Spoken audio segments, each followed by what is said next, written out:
Dito na naman tayo sa another episode ng ating vlogs, Badong Aratiles po. Pag-uusapan natin ngayon, ito po, no, sumagot na po ang palasyo sa bintang po sa mga laman po ng speech ni Mayor Baste ng Davao. Yung sinabi po ni Mayor Baste na yung ama niya ay nagpalibing sa yung ama. Pero ikaw naman, ay nagpakulong sa ama ng taong bayan, kay Tatay Digong. Sinagot na po yan ng palasyo. Ito po si Claire, kani-kanina lang. Pag-uusapan po natin yan. Pag-uusapan din po natin, ito pong labanan, no, ng media. Grabe po tong media natin. Pilit pa rin po nila na nilulunod tayo. Kaya po, nagtataka ka ba kayo media hanggang ngayon na unti-unti nawawala na ng interest sa inyo? Marami pa rin nanonood pag nagbabalita kayo, no? Pero mas na, no? Kasi ang dami po nagaganap na rally. Ang dami rin po sa pangunguna nito ni Arnold Clavio. Yan, kala mo Arnold dapat kahapon pa to, kaya lang mas malalaking balita kahapon, no? Sa pangunguna po ni Arnold Clavio, yan nga po, inaaraw-araw ng media. Hindi ko po pinagbibintangan na nagpe-fake news.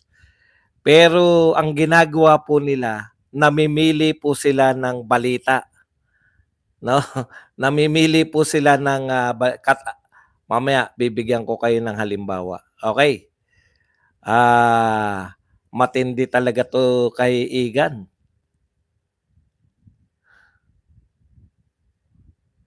Matindi ka talaga, Igan. Halos araw-araw mo palang tinitira, no? Halos araw-araw mo palang tinitira sa Instagram itong si Pangulong Duterte. Ayan. Sana si Lord na bahala. Okay. Bibigyan ko kayo na ganyan po, no? Sinasalo po nila yung lahat po, no? Yung lahat po ng mga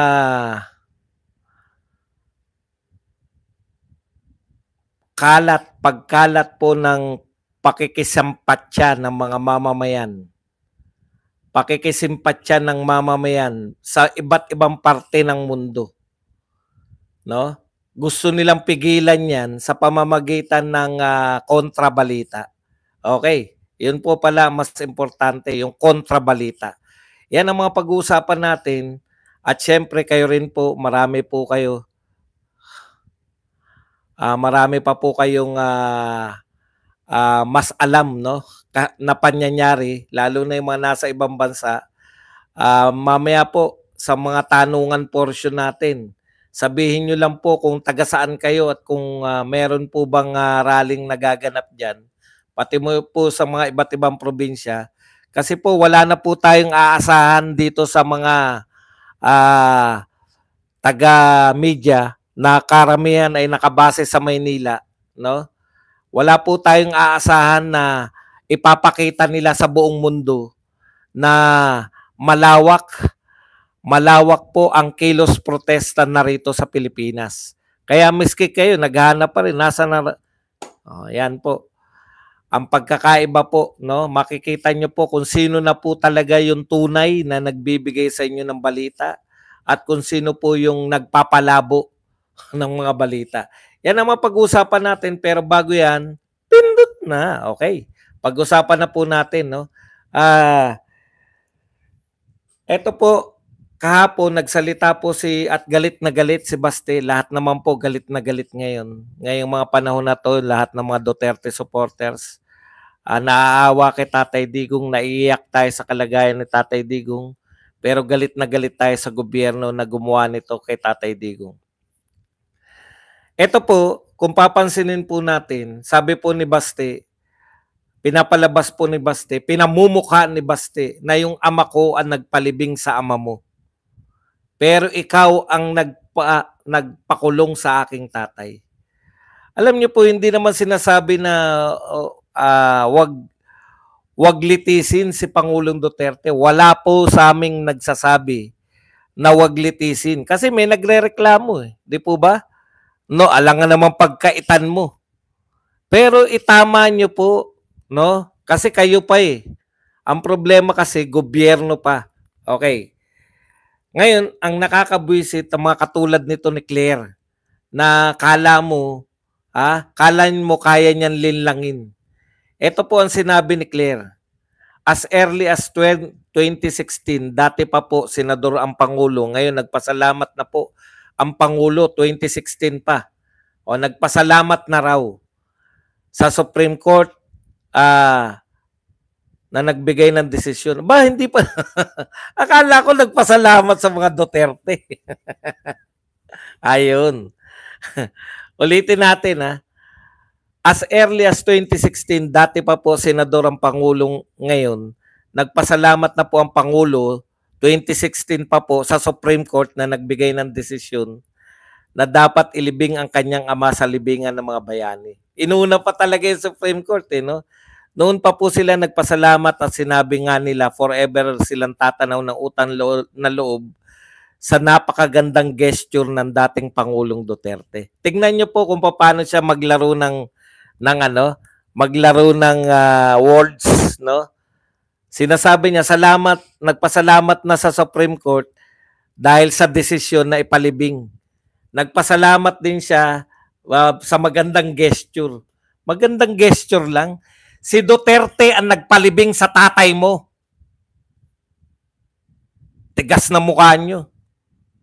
Babalik-balik ta rin nyo pa. Kaya may papel ang Supreme Court para hindi kayo nalilito kasi binabasahan tayo. Ito, Supreme Court na nagpablibing. Supreme Court pala nagpalibing. Bakit hindi inutos ng Supreme Court yan noong 1986? O kung kailan ba namatay? Hindi ko na matandaan. Nung pagkamatay ni Marcos, gusto na ng mga pamilya Marcos na malibing sa libingan ng mga bayani. Supreme Court pala eh. Bakit hindi inutos ng Supreme Court na ipalibing sa libingan ng mga bayani? Panahon ni Cory pa, namatay. Panahon ni Tabaco, bakit hindi pinalibing ng Supreme Court? Kung Supreme Court talaga nagpalibing. Panahon ni Erap, bakit hindi pinalibing ng Supreme Court? Panahon ni Gloria, 9 na taon si Gloria, bakit hindi pinalibing ng Supreme Court? Panahon ni Pinoy, bakit hindi pinalibing ng Supreme Court? Kasi hindi naman Supreme Court ang nagpalibing. Ang nagpalibing si Duterte. Bakit may Supreme Court na pinasasalamatan? Nung sinabi ni Duterte na ipapalibing niya si Marcos, pinapipigilan sa mga kakampi ngayon ni Marcos. Pinigilan, gusto nilang pigilin, naghain sila sa Supreme Court na hindi raw karapat-dapat ang isang diktador, isang magnanakaw na malibing sa libingan ng mga bayani. Dilawan po ang dumulog sa Supreme Court. Huwag nyo kaming buhay pa kami lahat. No? Buhay na kami noong 1986, buhay pa kami hanggang 2025. Huwag nyo kaming pinagbobobola. Anong Supreme Court ang nagpalibing? Nagpasya yung Supreme Court. Wala pong kapangyarihan ng Supreme Court na magpalibing. Ang Supreme Court po, nagpapasya lang siya ng mga kaso. Naintindihan po ninyo? Pag kayo nagpunta sa Supreme Court, tama ba to? Tama ba to? Oo, tama yan. Kaya ang kino-question nila, kung tama ba yung pagpapalibing ni Marcos, ni Duterte kay Marcos. Ninyo. Pati yung mga utang na loob ninyo, kinukwento nyo na binabaliwala nyo. Nagpasya yung Supreme Court, si Marcos ay pwedeng ilibing sa libingan ng mga bayani. Si Duterte ang nagpalibing, kaya nga nila inaawat sa Supreme Court eh. Oh, ganyan kayo. Harap-harapan. Panay panluloko ginagawa nyo. Okay. Sagutin natin to si Claire. Akala naman ni Claire madadaan niya sa pa-cute-cute. Hindi ka na cute. Para magpa-cute. Ang dami yung... Ito lang simple lang. Usapin ng utang na loob. Parang ang sinasabi ni Claire, basahin ko yung parte na yun. Ito po, sinasagot po natin yung mga katarantaduhan nitong mga to. Hindi sila tanga. Tayo ginagawa nilang tanga.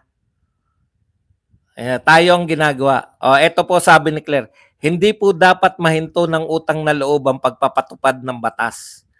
Hindi po dapat traidorin katulad ng aking sinabi. So batas pa po ang tatraidorin? Pag printot... Okay, ano po ba yung batas na pinag-uusapan natin? Ang batas po na nakakasakop sa Pilipinas at sa mga Pilipino ay 1987 Constitution, no? Under 1987, paalala natin sa abogadong si Claire, under 1987 Constitution, ang pangunahing trabaho ng presidente at ng lahat ng nasa gobyerno ay to protect and serve the people. Baka nakakalimutan nyo To protect and serve the people.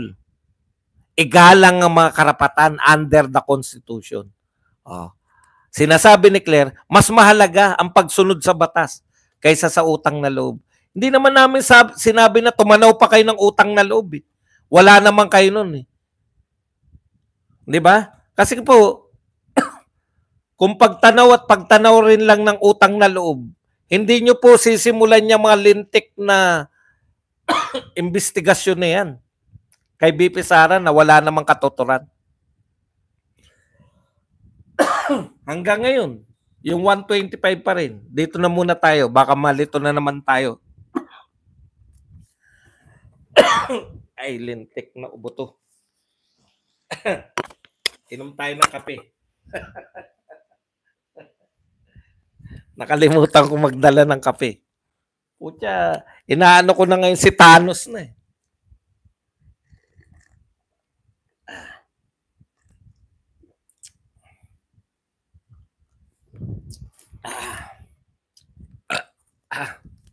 Okay. Kulang ba dong?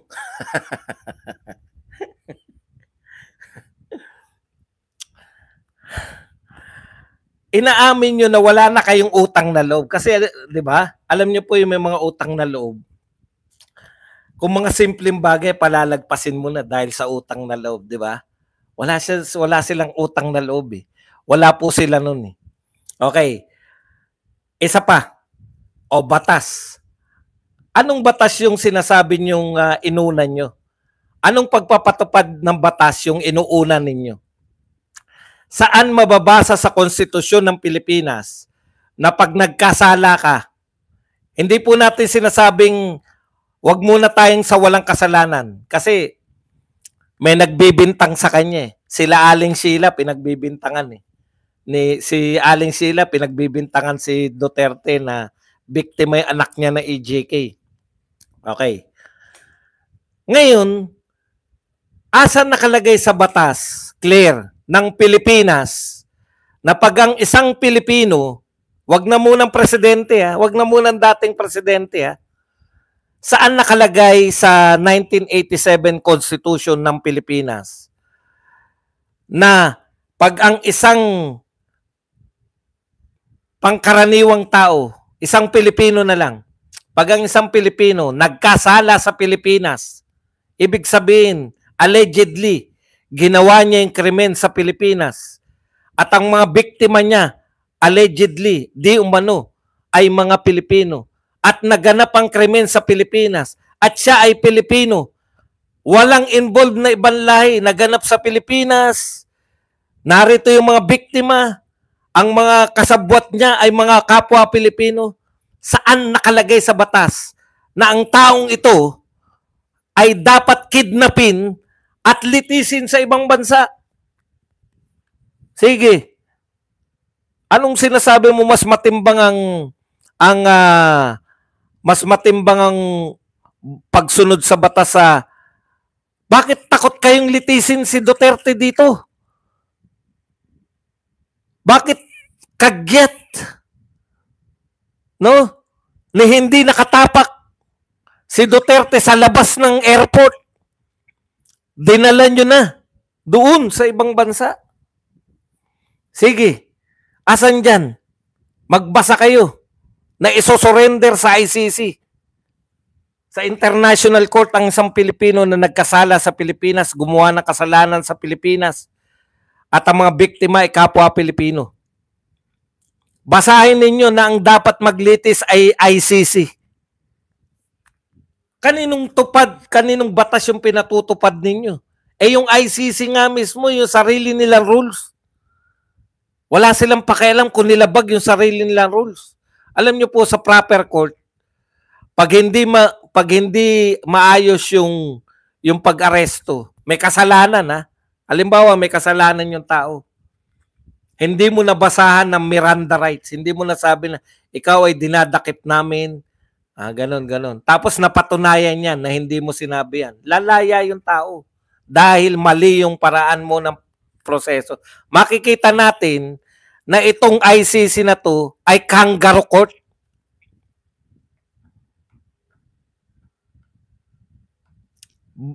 Sarili sa rules nila. Na kinakailangan iharap muna yung tao na dadalin doon sa Netherlands, iharap muna sa local court at pagpasya na tama yung pag-aresto dito sa tao na to. O doon po sa pag-aresto. Kita po namin lahat ng video. Nagsuri yung kapwa mo abogado. Hindi ko alam, yung parang badingdong. Napanood namin lahat. Ano ang sinabi? Doon sa video. Hindi pinapapasok si BP Sara. Si General Torre. Nakuna niyan. Nilinaw pa ni Tatay Digong.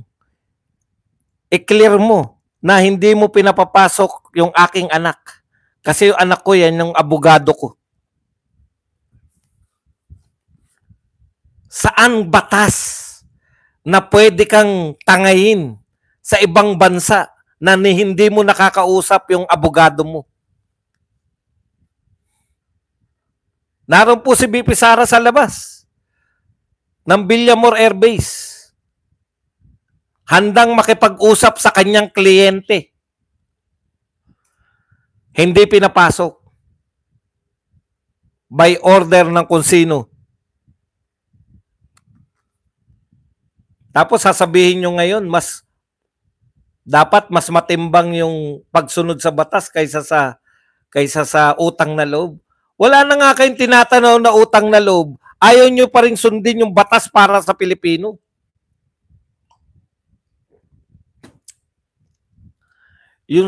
Kung ganyan po ang pananaw ninyo, wala po tayong maliligtas na OFW diyan sa mga bibitayin sa iba't ibang parte ng Pilipinas. Bakit? Igagalang nyo yung batas nila. Ay, wala tayong magagawa. Batas nila yan. Ano ang moral ground ninyo para hingiin, halimbawa, sa hari ng Saudi, kung merong bibitayin na Pilipino? Ano ang inyong, wala kayong moral ground kasi sarili nyo ngang mamamayan. Sarili nyo ngang mamamayan, kayo pa nagdala sa ICC. Na paulit-ulit na hindi kinikilala. Claire, tanong ko, hindi pala kinikilala ng presidente natin yung ICC?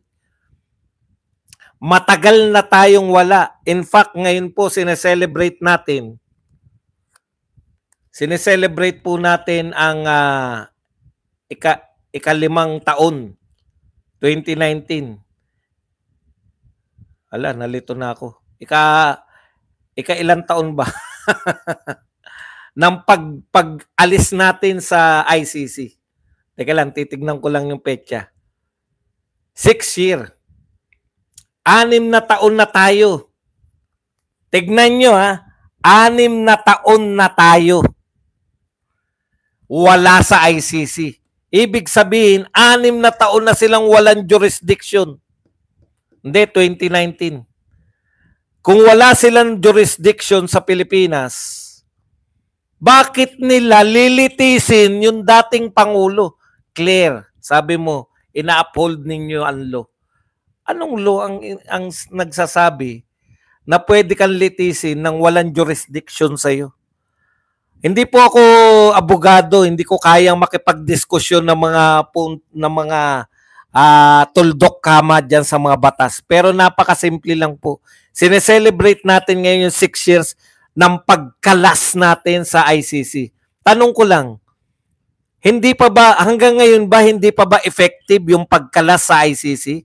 Lahat ng tanungin yung abogado, maski si Claire, tanungin niyo yan.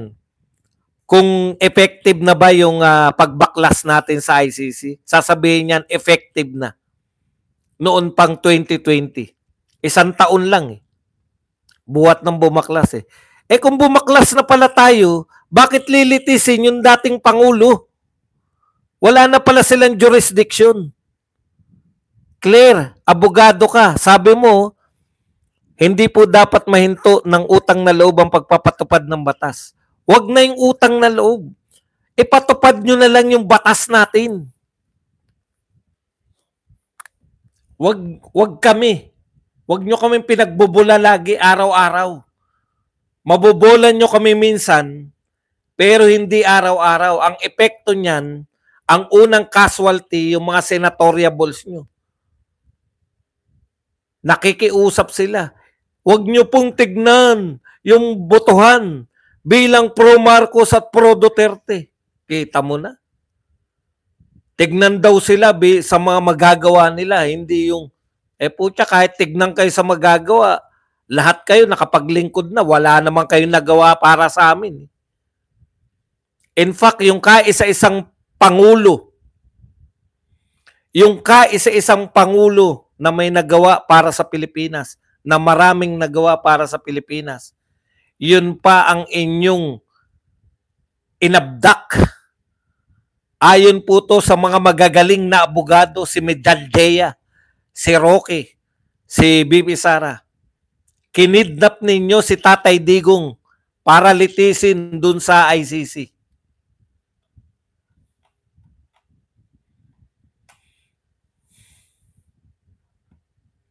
First casualty ng lahat ng to, 12 derecho sa inidoro. Alam nyo mga kapatid, lalo na kayong mga Duterte supporters, pagtatawanan lang po tayo. Ang dami nating umaangal, umiiyak pa tayo pag nag-i-speech tungkol kay Tatay Digong, nababagbag ang ating damdamin. No? Pero pag binoto pa rin natin yung mga senador ni Marcos, wala na talaga, tawag na sa atin loko-loko. Dahil sa survey, na hanggang ngayon ba naniniwala pa kayo sa survey? Mismong pa-survey nila, Octa Arts Dancers survey. Mga dancers lang yan na nag-survey na. Octa Arts Dancers survey. Ano po ang sinasabi? Pumabagsak sa survey yung mga Marcos. Ito pong survey na to ginawa bago 20 February pa to. Ngayon lang nilabas. Bago mapahuli si Tatay Digong. Pag meron pong nag-survey ngayong March, kahit yung mga survey nila, lalabas dyan, umangat na lahat. Ang pinakamarami po na gain, 3 sa pa-survey nitong Octa Arts Dancers. Si Apollo Kibuloy, Marcoleta at Vic Rodriguez. Wala pa sila sa top 12, pero mataas po ang inaangat ng kanila sa survey. Si Pastor Kibuloy, mananalo kahit nakakulong. Si Marcoleta, pinag-initan ninyo, mananalo. Si Vic Rodriguez. Tsaka pa pala, isa pa mataas yung sinasurvey, si anong pangalan nito? Jimmy Bundok. Ayan. Tapos si Ipe Salvador, isang hakbang na lang. Sa survey nila yan, Sa survey nilang mga dancers. Kaya ang first casualty niyan, yung mga senatoriables nyo. Okay. Alam po ninyo, eto po si Igan, grabe to. Ikaw Igan, talagang alagad ka na ng ano eh. Ewan ko kung kanino kang alagad. Halos araw-araw pala tinignan ko. Halos araw-araw kung banatan nito si Tatay Digong sa Instagram.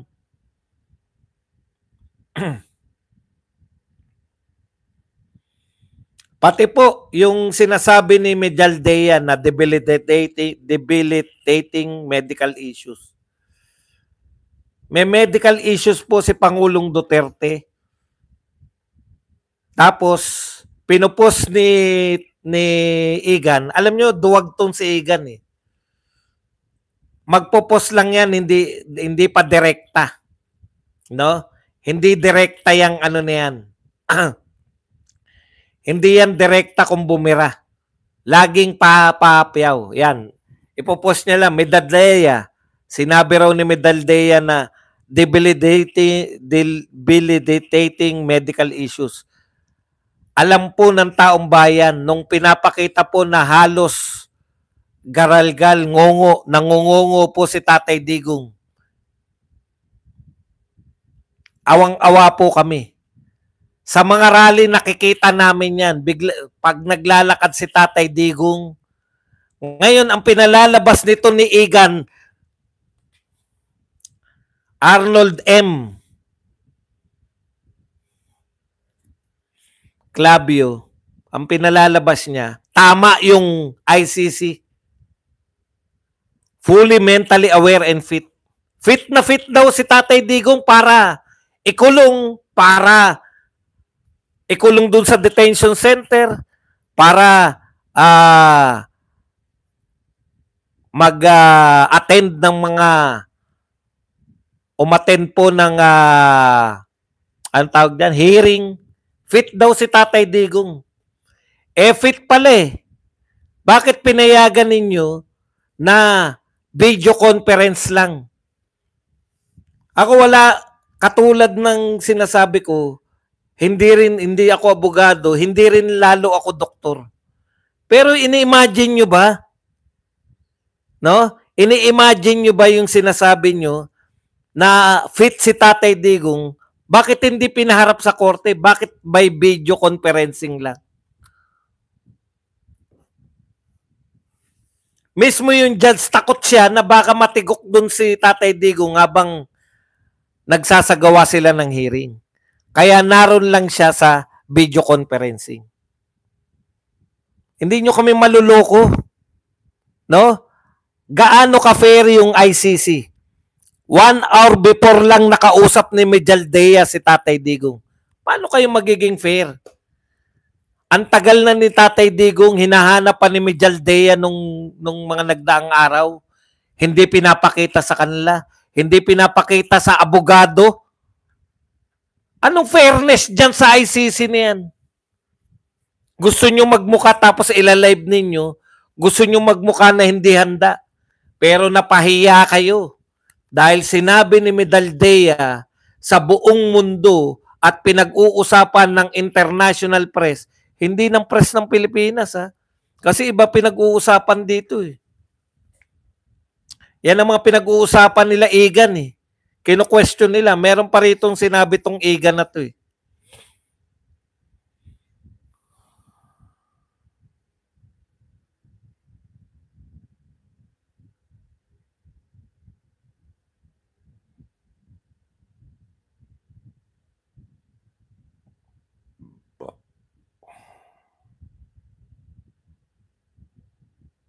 Ito po. Ito po yung sinasabi nitong tukmol na to. Tatlo raw yung nagbigay ng kalagayan ni Tatay Digong. No? Sabi ni Igan. Si Medaldea, sabi niya, debilitating medical issues, full mental aware, sabi naman na ICC court doctor. At BP Sara, he look well rested. Sino daw paniniwalaan natin? Ang paniniwalaan namin yung doktor ni Duterte dito sa Pilipinas. Hayop ka, Igan. Ba't mo paniniwalaan yung doktor na hindi mo kilala? May doktor siya rito, ba't hindi nyo interviewin? May doktor siya rito sa Pilipinas, wala nag-interview sa inyo.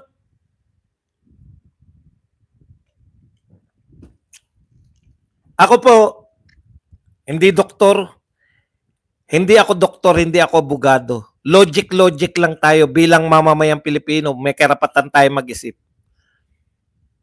Gustong pagtalon-talunin ni Igan, sinabi ni Mijaldea, sinabi ng tungkol sa kalusugan ni Tatay Digong. May doktor siya sa Pilipinas, puntahan mo. Interviewin mo. Dok, totoo ba? Na nagkukunwari lang si Digong na may sakit siya? Para isampal sa'yo kung gaano karami nire-resetan doktor sa kanya. Pati ba naman sakit ni Tatay Digong? Gustong palabasin ito ni Igan na nagkukunwari lang si Digong. Banal na aso, santong kabayo daw. Ayan po.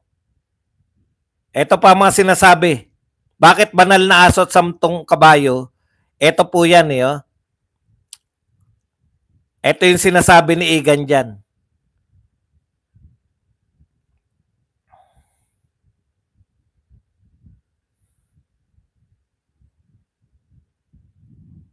Para saan ang prayer rally kung hindi naman naniniwala sa Diyos ang pinagdarasal nyo? Banal na aso, santong kabayo. Yan ang pinopost nito ni Tatay ni Igan. Imbis na ibalita niya yung totoong pangyayari, buti pa yung Rappler. Alam niyo yung reporter na Rappler, sabi niya, nagpunta ako rito para tignan ko yung mga bayaran. Titignan niya yung mga bayarang tao na nagpunta sa rally kasi ganyan daw eh. Ang umaattend daw ang rally, kita nyo bias ng Rappler ha. Ang Rappler, buong akala nila pag nagpunta ka sa rally, bayad ka. Kasi sa ayuda, di ba? Pero yung nakita niya raw doon, hindi mo raw pwedeng pikein. Yung mga tao, hindi naman po nasa camera. Siya mismo nakakita. Yung Rappler.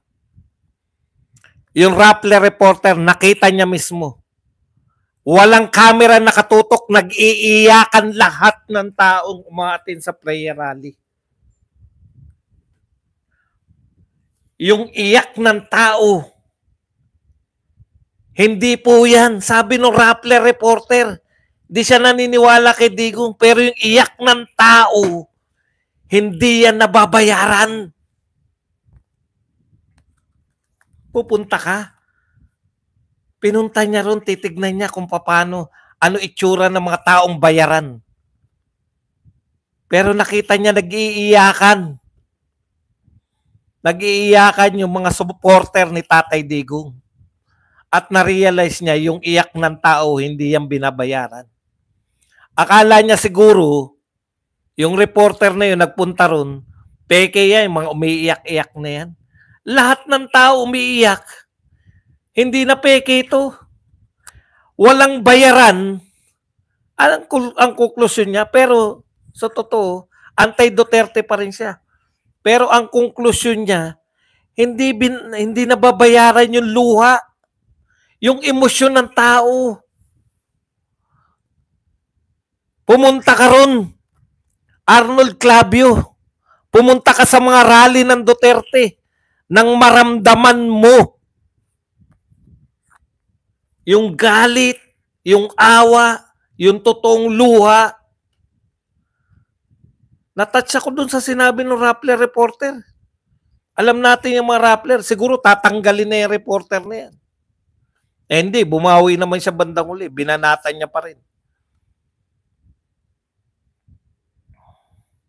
Yan yung pinapakita ng media. Eto sila, influential to si Clavio eh. Kaya yung kauna-unahan niyang na-influensyahan, yan yung kanyang si Joel Reyes Sabal. Ako po ang gaya-gaya kay Ted Filon. Pati boses ni Ted Filon, ginagaya mo. Wala kang originality. Utak mo, utak yan ni Igan.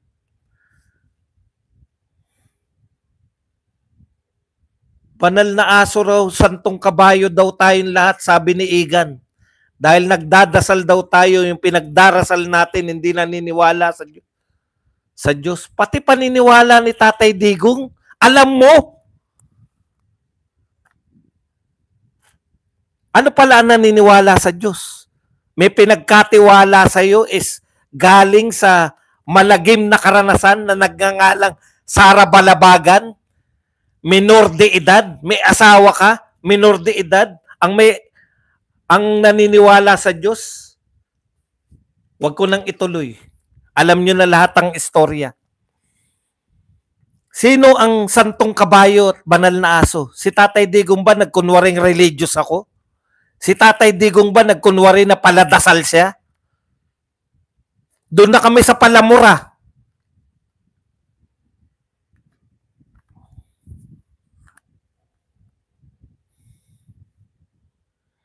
Nagulat ako eh. Kasi wala nang silbi ang mga yan eh. Pero hinedline pa rin siya ng mga kapwa niya.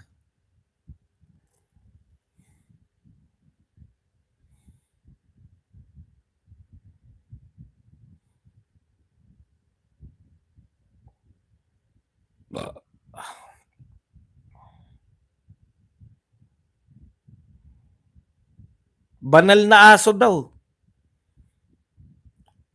Oh, meron siya yung sa minor de edad eh. Tinanggal na yata ng hinayupak na to eh. Huwag daw nating kalimutan yung mga minor de edad na napatay sa war on drugs. Sana ba yung hayop na to? Kaya siya binalita eh. Kaya ako tinignan kung ano nang naalala ko siya. O yan, huwag kang papatay. Ito po, pinupost niya po, yung mga tama na po, may test pa ako bukas. Si Kian De Los Santos. Si Kian De Los Santos, alam mo, Arnold Clavio, nakamit niya na yung katarungan. Nagdudusa na yung mga pulis. Dapat, sabihin mo yung mga ibang biktima, magreklamo dito sa Pilipinas.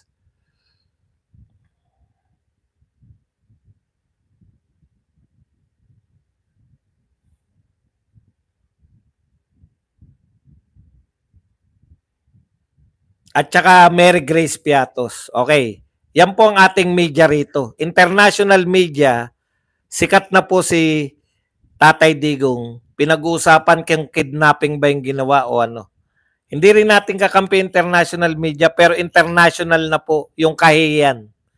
International na po kahit po sila ay anti-Duterte, nagtataka po sila. May gobyerno pala na ipamimigay mo. May gobyerno pala na pinamimigay yung tauhan niya para yung tao niya, yung mamamayan niya para litisin sa ibang bansa. Okay. Ano po ang binabalita ng media natin? Alam niyo po, ito nakakatawa. Kayo po dyan sa Canada, Phil Canadian Groups welcome Duterte's ICC arrest. Totoo po ba? Ayan no, sabi ng Inquirer, yung mga Phil Canadian daw po, welcome daw po sa kanila yung ginawa. Tignan nyo po yung picture. 2, 4, 6, 8, 9. Siyam lang po sila. Inquirer. Mayroon nagkikilos protesta sa, hindi ko alam kung nagsimula na. Pinature nyo yung siyam ha. Yung siyam na para sa mga anti-Duterte. Pinature ninyo sa Vancouver. Siguro naman ipipicture nyo bukas yung rally na nagaganap sa Canada. Lahat po ng mga nasa Canada ngayon, totoo ba na kayo po ay pabor na arestuin si Tatay Digong? Kasi yan yung binabalita ng Inquirer eh. Pwede po ba kayo magpadala ng picture? Badong Aratilis? Lagay nyo lang po, ito po yung picture ng Canada. Nang maisampal natin rito sa Inquirer na siyam lang yung nasa picture na pro anti-Duterte. Ang pamagat na, ito po ang pamagat. Phil Canadian Groups welcome Duterte's ICC arrest. Call for justice.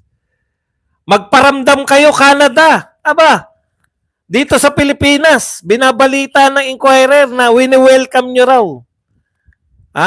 Justice daw yung ginawa. Ganyan po labanan ngayon, no? Etong mga local media natin, talagang ano na po sila. Talagang ito pong mga media natin, grabe po. Pati po yan yung sinasabi, hindi fake news yan, may siyam eh. Pero hindi nila ibabalita yung maraming nagrarally na pro Duterte. Alam ko meron ngayon sa Canada eh. Sana magpaano kayo ng video o ano. I-message niyo po ako sa Badong Aratilis sa Facebook, padala niyo po ako sa video para po masupalpal natin tong Inquirer. Yan yung pamagato, Phil Canadian Groups. Groups pa. Welcome Duterte's ICC arrest.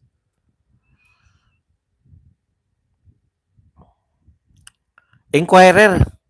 Lahat ba ng nasa TikTok na nagrarally sa Canada, wala sa inyo? Okay. Philippine Star, tignan naman natin.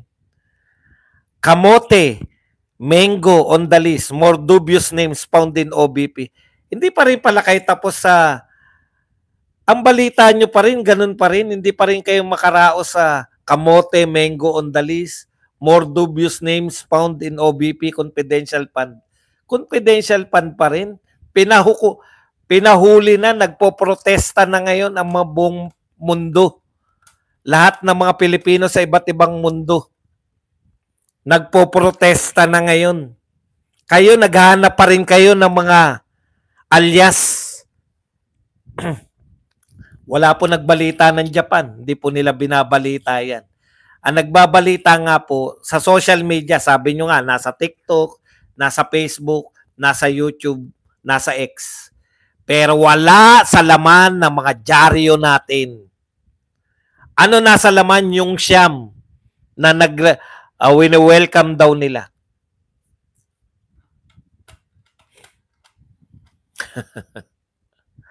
Sa Philippine Star naman, headline nila, Kamote, Mango, kasama doon. Yan po ang ating media. Nire-represent ni Egan Manyakol. Alam niyo po, sa totoo, sabi niyo,